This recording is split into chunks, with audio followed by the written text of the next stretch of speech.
Well, friends, we have been talking about the dynamic systems and dynamic response for quite some time. Well, I think I like to devote 3 more lectures on this subject, and those 3 lectures are primarily concerned with the modeling of the dynamic systems. The dynamic systems will constitute of the plants in our systems, the controllers, the sensors and actuators and any other device which comes across. So, we will get a feel as to how to establish equations for the dynamic systems.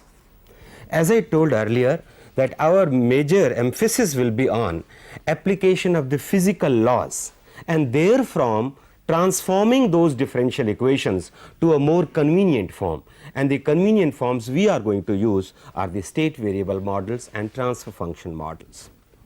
Let me get started with mechanics of translation.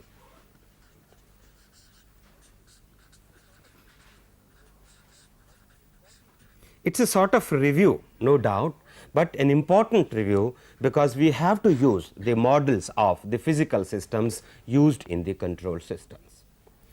Mechanics of translation, the 3 basic elements are the ideal mass m, the friction coefficient B and the spring constant K.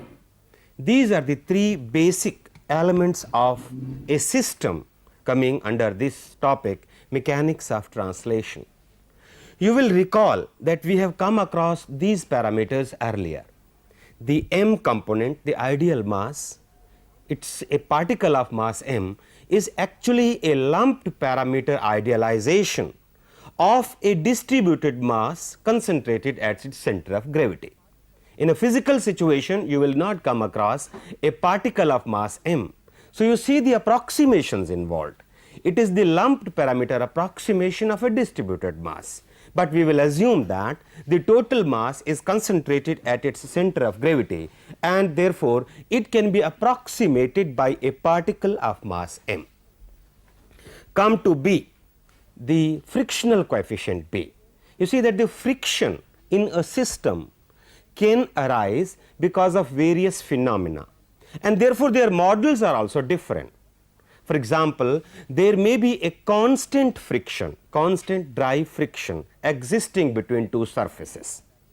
In that particular case, that modeling of that will be a constant frictional force exists for all velocities, and this is, as you know, known as the viscous friction in a system, Coulomb friction.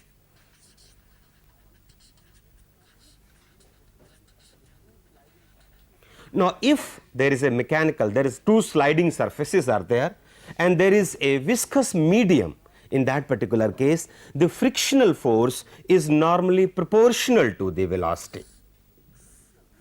Let us say this is velocity variable, this is frictional force. In that particular case, if there is a viscous medium between the 2 surfaces, the model is given by this linear relation and we get the equation F is equal to BV, where this B now becomes the coefficient of viscous friction. This type of equation or this type of model is valid when a mechanical or a solid body is in contact with a fluidic medium. So, we will mostly come across this particular situation as far as linear models are concerned. It does not mean that the Coulomb friction does not exist. Well, Coulomb friction, for example, take the case of a DC motor, the friction due to the brush contact is an example of a Coulomb friction. But since such a friction is modeled by a non-linear model, in that particular case at the initial phase of our discussion where linear models are under consideration, we will assume that all the non-linear frictions are disturbances acting on the system.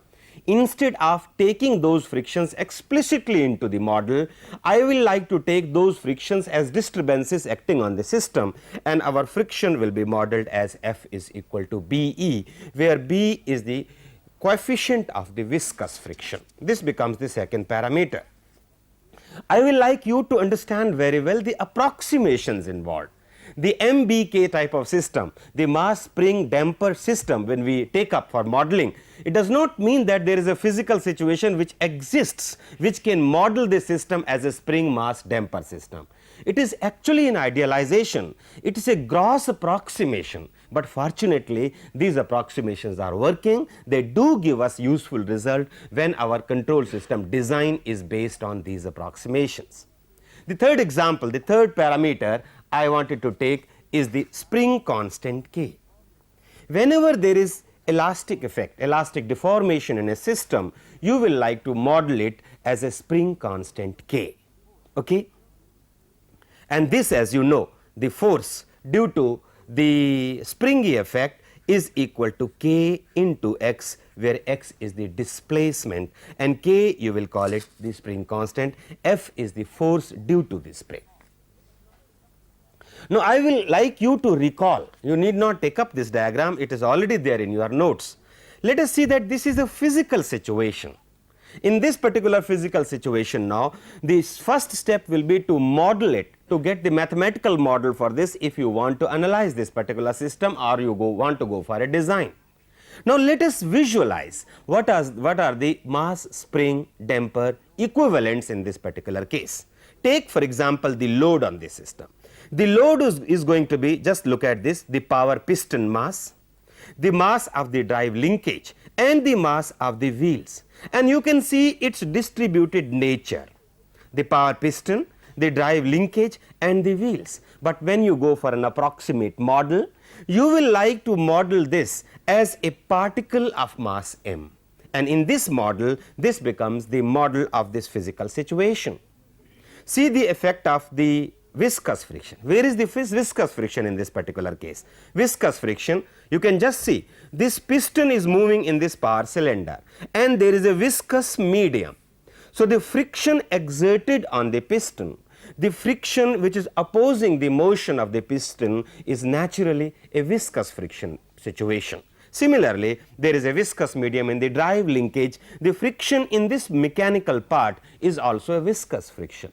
How about the Coulomb friction or the constant friction? Well, you can say that the tires on road, well, could give you a situation in which a Coulomb friction type of situation exists, but let us take that as a disturbance acting on our system, which is going to be modeled as M, B and K, where K is the elastance of the tires.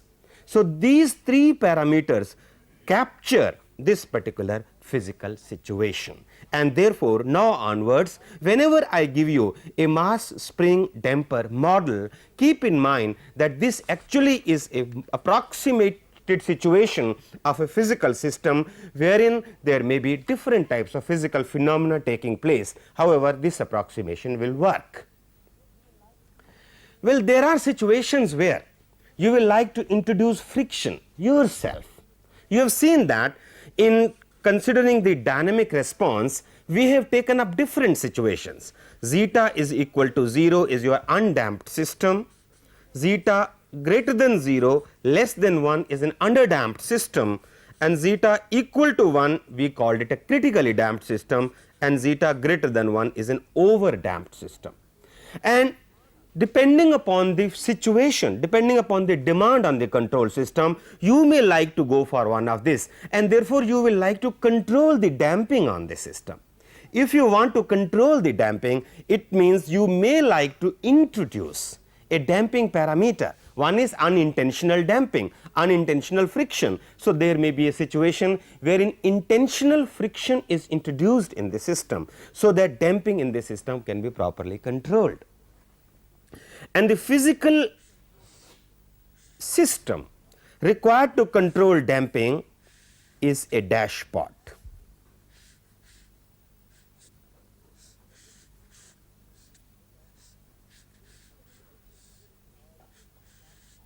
Say, consider this situation, a dashpot. In this particular case, here is an oil medium and this is your piston. Now, you can very easily see that the motion between this cylinder and the piston is going to be resisted by the oil medium. So, you can properly design this dashpot so that an appropriate B parameter in the system is introduced. Okay? In the schematic diagrams which I take for mass spring damper systems, please note that I will like to take this as the representation of the element B. Please see, this does not, this is similar to the dashpot. You see, I have copied this arrangement here in this schematic, but keep in mind that whenever I give this schematic, it does not mean that it always corresponds to intentional friction. This schematic I may be using for an intentional friction, that is a dashpot, or maybe non-intentional friction which exists in the system which is beyond your control. Okay? This will become the symbol representing the B parameter. If this is okay, then in that particular case, please see, any physical situation existing in nature, any physical system in the industry which is a mechanical system in translational mode will suitably be modeled as this particular physical system.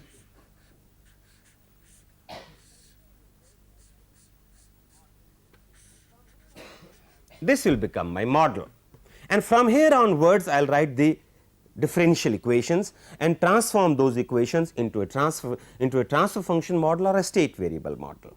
But coming up to this point also, there are so many things involved, so many approximations involved, and you have to keep those approximations in mind. So, let me say that m is the parameter here, k is the spring constant, and b is the dashpot constant or the viscous friction constant. In this particular case, let me say that this is Fw I am taking. Fw is a disturbance force acting on the system. The disturbance force in the power steering mechanism I told you could be an uncontrolled friction. The disturbance force may be coming from the environment. So, this disturbance force is represented by Fw because W symbol we have kept for representing disturbance. And let us say that y is the displacement and v is the velocity. These two y and v are the variables in the system. So, this becomes a physical model. Now, this physical model, well, if I want to write in the form of a differential equation model, I will like, well, you can straight away write the equation, but just summarizing the total procedure which may be useful when we come to the complex diagrams. The procedure could be to write a free body diagram for the system.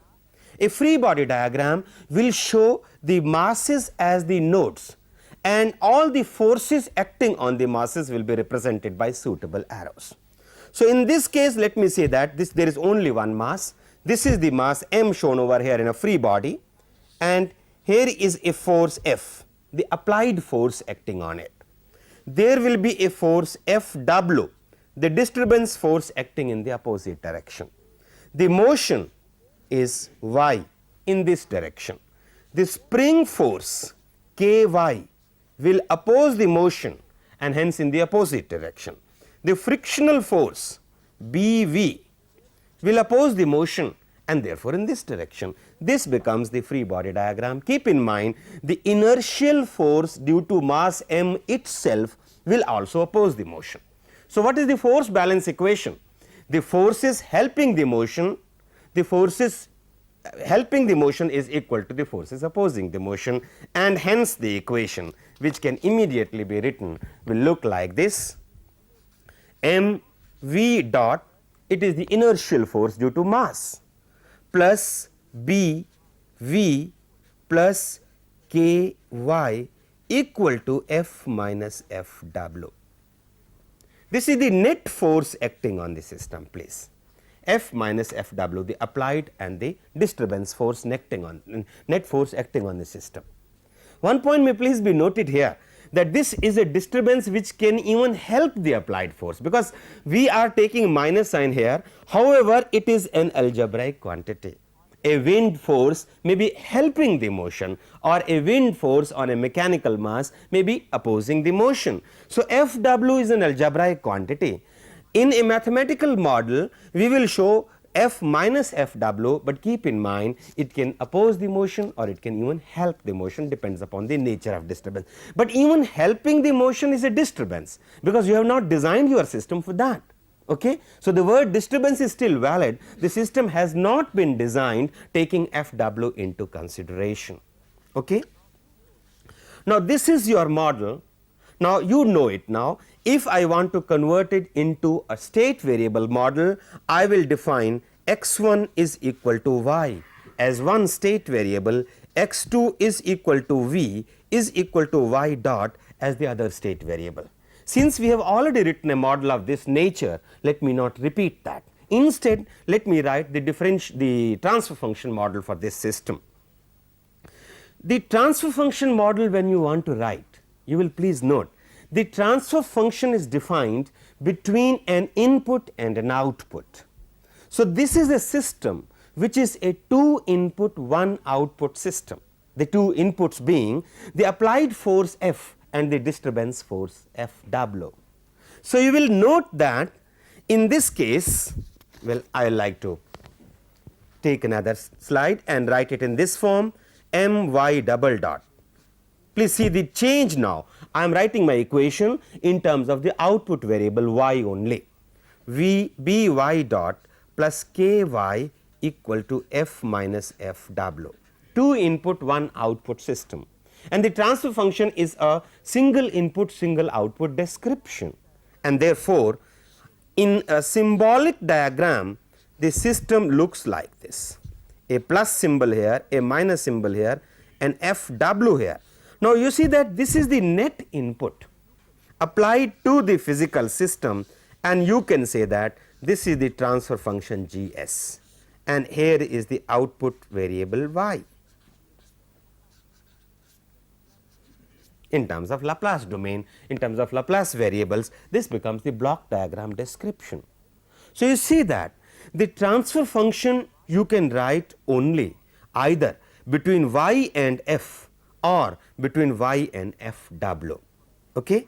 So, just to give you a transfer function example in this particular case, assuming fw is equal to 0, then between y and f your transfer function is ys over fs equal to, which I think now with your experience of modeling, I can straight away write the expression ms squared plus bs plus k. Okay? Now, you see that this Gs, now in this particular case you see, since this very transfer function is the transfer function between ys and fw as well, you can express this as Gs. There is no difficulty there, because you can see the link. This is the transfer function between y and fw, and therefore, Gs is represented by this. This is a spring mass damper system where Gs has come in the form 1 over ms squared plus bs plus k. Recall the standard form. The personality of a second order system is represented by the parameters, the constant system gain k, the damping zeta, and the natural frequency omega n. In terms of that, I will write this as 1 by k m by k s squared plus b by k s plus 1, which is equal to, well, the k symbol has, now in this case this k has been used over here. So, k system gain ks, let me use over here just to differentiate it from this k, over 1 by omega n squared s squared plus 2 zeta omega n s plus 1. This becomes your standard transfer function, and this transfer function I may call as the quadratic lag, in contrast to the simple lag we had considered here. The simple lag was a first order lag, and a quadratic lag is a second order lag. And I had mentioned this point to you earlier, that the first order and second order lags in our mathematical models will come too often. Okay? Could we just review the units also? I think it will be helpful. The parameters are m, b, k. The variables are force, displacement y, velocity v. Quick review of this: force newtons, y displacement, n let me say, displacement meters, velocity meters per second, may be acceleration meters per second square, mass in this particular case let us take it as kilogram, b. Now, b, the force is b into velocity. So, can I take the units of b as newtons per meter per second? You can see this point please. Newtons per meter per second will become the units of b. The units of k, f is equal to k into x. So, the units of this parameter, this k parameter will become newtons per meter. And how about the units of m, the mass? I think I can use this space. We have taken this as kilogram. This could be taken as F is equal to m into y double dot acceleration. So, newtons per meters per second squared is also a unit of m, the parameter. This is an MKS system of units, though it is known to us, but a review will be helpful because we will be coming across these units quite often. Okay. Now, after this, the review I like to take is that of a system fixed axis rotation. The rotational systems I like to consider now. The parameters are J, the moment of inertia. It will run parallel to our earlier discussion, so we have to be quicker now. J, B and K, these are the three parameters. Look at the physical situations. J is the moment of inertia.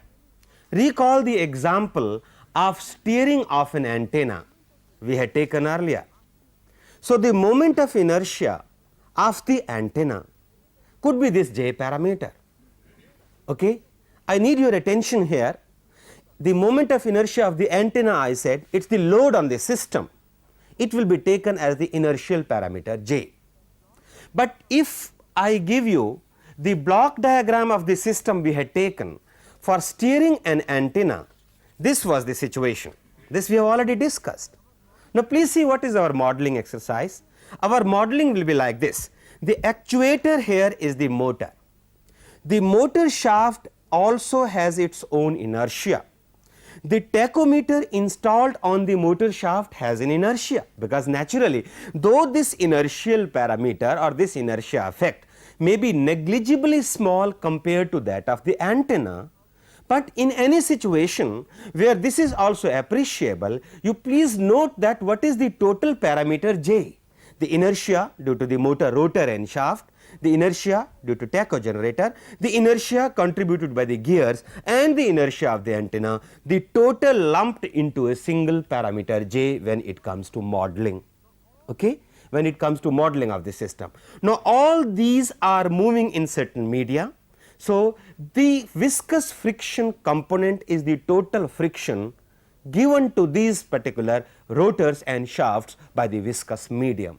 So, B parameters corresponds to the friction, which may be due to bearings or other effects in the system.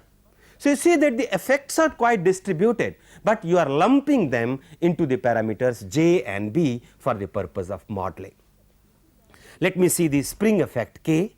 You see that in this particular case, practically you see these shafts are not of very long length, and if the servo or if the motor over here is a low power motor, total torques generated in the system are not very high.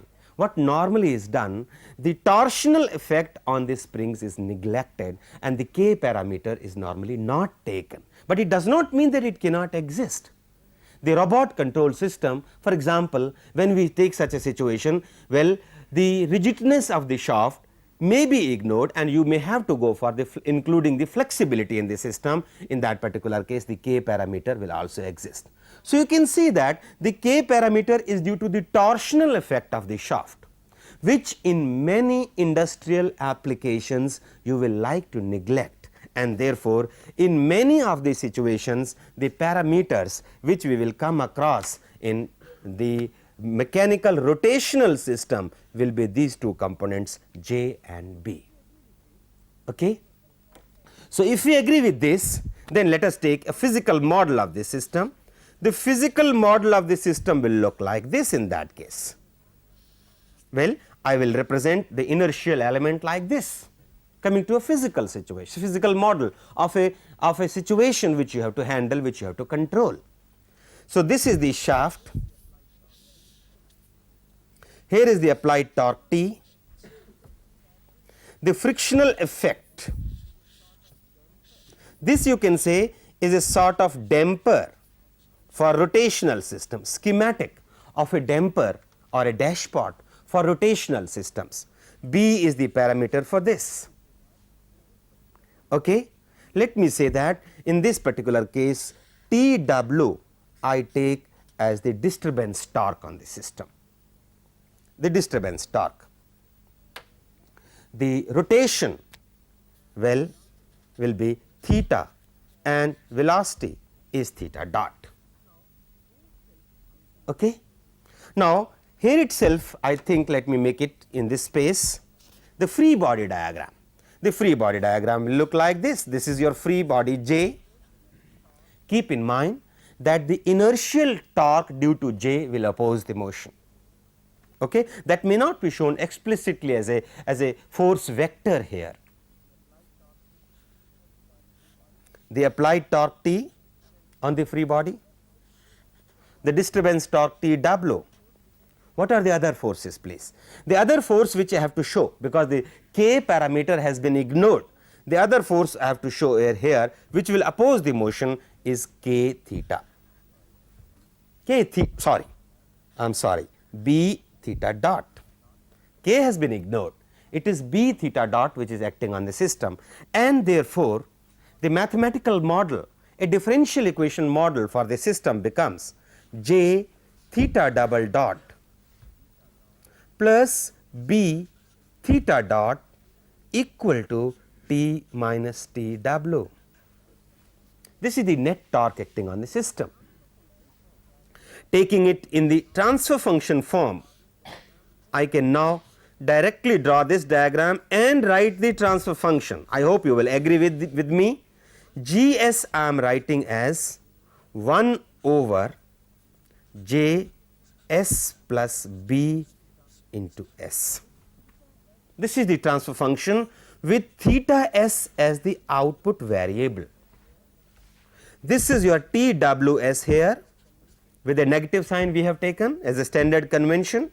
This is your TS here. This becomes the model of this particular load, which is a plant for a servo mechanism, a plant model for a servo mechanism.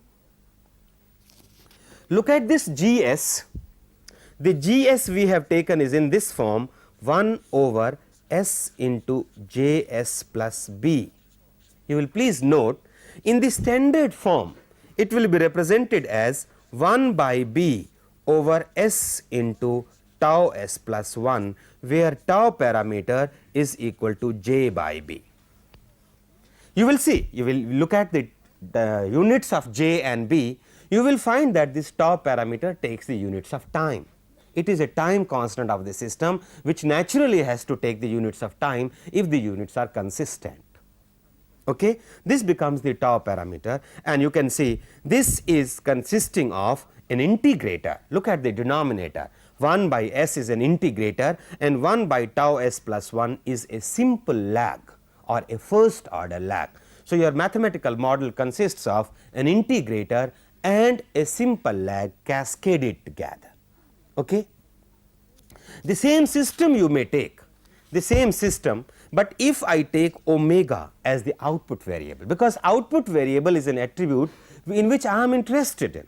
If your servo system is a speed control system, instead of position, the speed will become the variable of interest. So, if omega is the variable of interest, please help me, your equation becomes j omega dot plus b omega equal to T minus Tw. Well, equations you can write. Really, I want you to give some space in your memory to the forms of mathematical models we are going to have, because then later on, instead of bringing in these equations again and again, I will be directly using these forms, the first order lag, the second order lag, the integrator and so on. Okay, this you must store this information in your memory. This is going to be an important information for us when we go to the important subject of analysis and design. So, look at this equation. If I make a block diagram for this, T is the applied torque, TWS. Please see, in this particular case, if you allow me, I can directly write here as K tau s plus 1 with omega s as the output variable. Omega s as the output variable, this becomes K over tau s plus 1, where the variable K, yes, K you will find is equal to 1 by B. Is it okay, please? You could check. Yes, I think it is 1 by B, the variable K. Now, it is not a spring, do not get confused with the nomenclature, please. This K, as per the standard first order term, is the system gain, okay, is the system gain. B and J parameters have already been defined, your tau becomes equal to J by B. Can I write a block diagram here which actually will come too often later?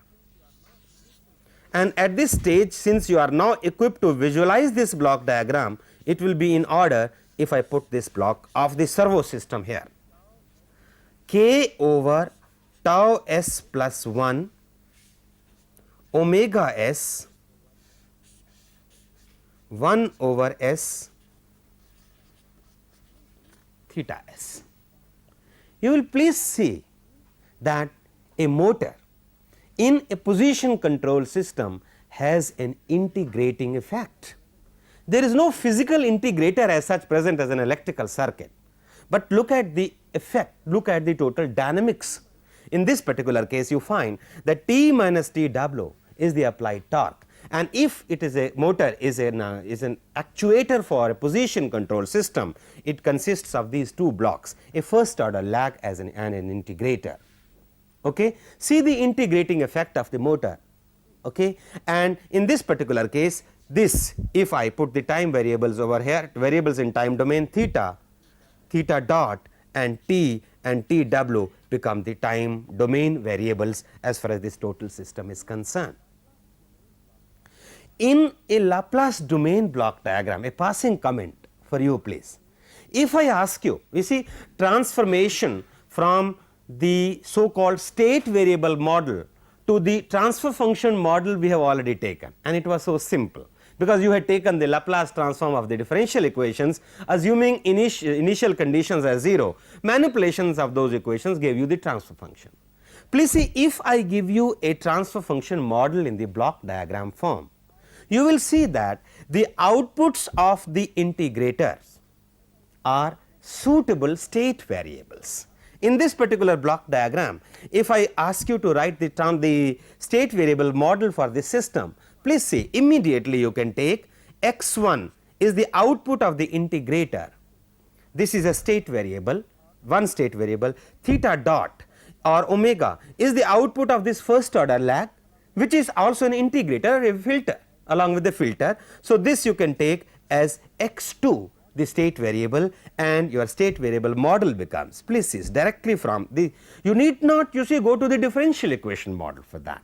Given a transfer function model in the block diagram form, or you arrange it in the block diagram form, you can immediately write the state variable equations from that model. In this particular case, I get x1 dot equal to x2, you can see from this block, and from this block I get x2 dot tau x2 dot plus x2 is equal to k into T minus Tw. These are the two equations, and now it is for you to identify the A, B, C and D matrices to put it in the standard form, x dot is equal to Ax plus Bu, y is equal to Cx plus Du. So, what you have to do is just define the outputs of the integrators or the first order lags as the state variables, and straight away write the corresponding differential equations and rearrange them into the suitable standard form, x dot is equal to Ax plus Bu and the output equation y is equal to Cx plus Du. Okay. So, a review of the units will be in order here. Second order lag directly, that is in that particular case, the second order lag will be transformed to two state variables. So, you take for example, okay, since you have raised this point, for example, let me take the mechanical system we have come across. The position Ys and the force, or I think I can take in response to his question the complete block diagram, Fw plus minus, this was a second order lag which I put it in the form k over 1 over omega n squared s squared plus 2 zeta omega n s plus 1. This is your output y. Please see, in this particular case, the state variables are not available as the output of the integrator and first order lags. It is a second order system, so naturally two state variables. The state variable selection is not unique, as you know, but one of the selections which will work is take output as one of the state variables, x1 is equal to y, and derivative of the output as the other state variable, x2 is equal to y dot is equal to x1 dot, which gives you this equation itself. How about the second equation? Let me write here itself. The second equation will be the following: 1 over omega n squared y double dot plus 2 zeta omega n y dot plus y equal to k f minus f w. Now, please see, it is just manipulation of this equation in terms of the variables x1 and x2. One equation you already have here, x1 dot equal to x2 in the standard format. From here you write the equation x2 dot equal to what? You see, it is available in what form? This is y, so minus x1 is clearly available, minus 2 zeta by omega n squared x2 is available, okay, and what else? Plus k into f minus f w, these are the input variables, and this total thing multiplied by omega n squared.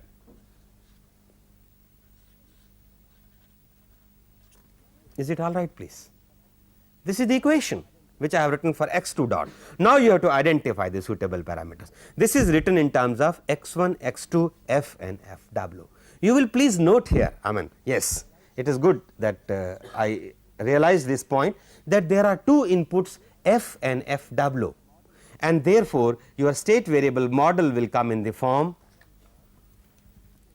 x1 dot x2 dot is equal to A matrix whose parameters you have to identify, x1 x2 plus a B vector into ft plus another vector into fw, because it is a two input system. It is a two input system, there will be two vectors, the b1 vector and the b2 vector, b1 with ft as the input variable and b2 with fwt as the disturbance, but as far as state variable model is concerned, this is also an input variable. For a control system, it is a disturbance, but for the x dot is equal to ax plus bu type of equation, it is an input variable for you. Is this point okay, or it needs further elaboration, please? I hope this is okay. Fine. Okay. Coming to the equations, I said we will look at the equations as well. Variables are the torque, Newton meter. Okay. What else? You can take displacement. Let us set these, though alternative units are also possible, as you know, but we will set these units for our course. Throughout we will be using these units. Theta as in radians, theta dot radians per second, theta double dot as required, the angular acceleration radians per second square. Go to parameters, the B parameter. Let us look at the units, T equal to B into theta dot. So, naturally you can write the units appropriately, Newton meter per radian per second will become the unit of B. Accordingly, if the flexible shaft is there and the k parameter is involved, the units of k can be written. How about the units of j? The units of j will become, in this particular case, Newton meter per radian per second square.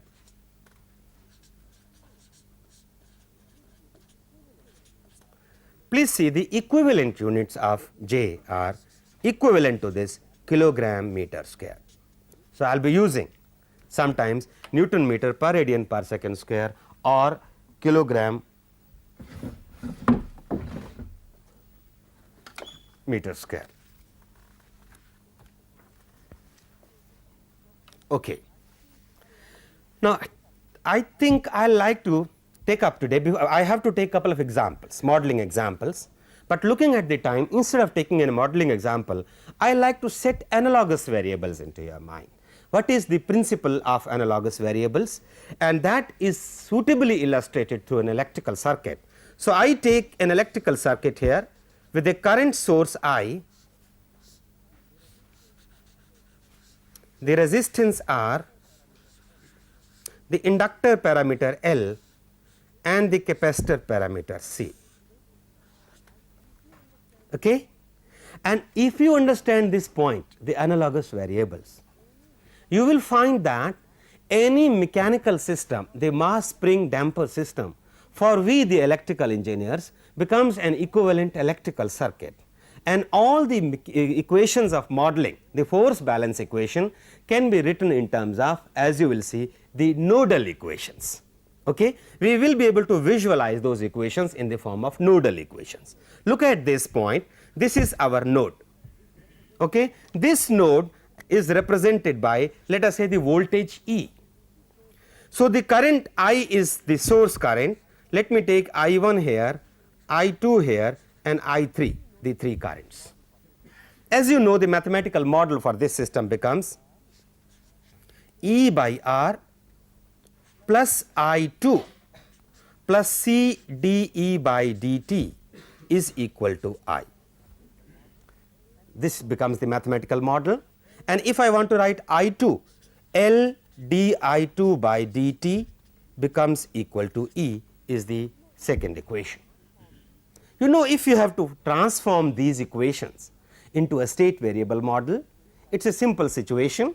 You will take current through the inductor and voltage across the capacitor as the state variables, and the so called x dot is equal to Ax plus Bu type of formulation will be available to you. But at this point, let me say that I am interested in getting an analogous mechanical system for that. This equation, for a later use, I am writing it in the form E by R plus C dE by dt plus L integral minus infinity to t I2 tau d tau equal to I. I hope you will realize this equation. Just see please, I have substituted I2 from this equation. It should be 1 over L, isn't it? 1 over L minus infinity to t I2 tau d tau I. This is the differential equation model for this system. We have not been writing our model in this form, the integro differential equation form. I have specifically written for one objective of giving an analogous variable set. Take the mechanical system. The mechanical system equation was in the form my double dot plus by dot plus ky is equal to force F. Okay? If you take only F, if you considered Fw is equal to 0, if you consider only applied force, this becomes your mechanical equation of the mechanical system. Y was the displacement. Now, this equation I rearrange in the form mv double dot plus bv plus k, please see, minus infinity to t y tau d tau, sorry, I made a mistake again, v tau d tau is equal to F.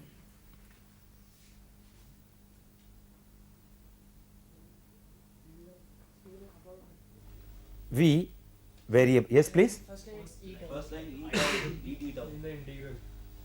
Oh yes, oh yes.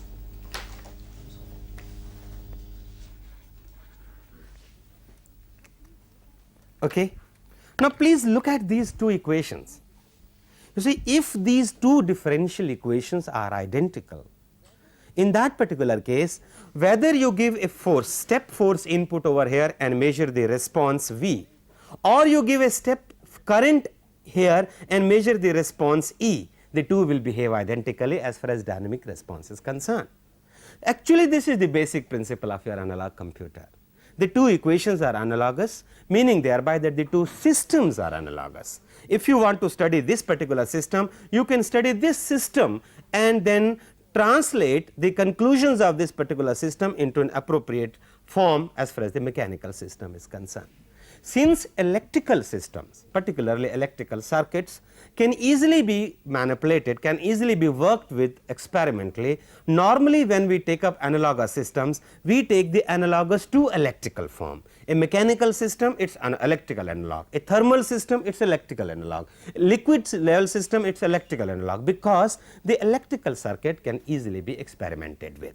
So, in this particular case also, when we are using an analogous situation, we will write an electrical analog of the mechanical system.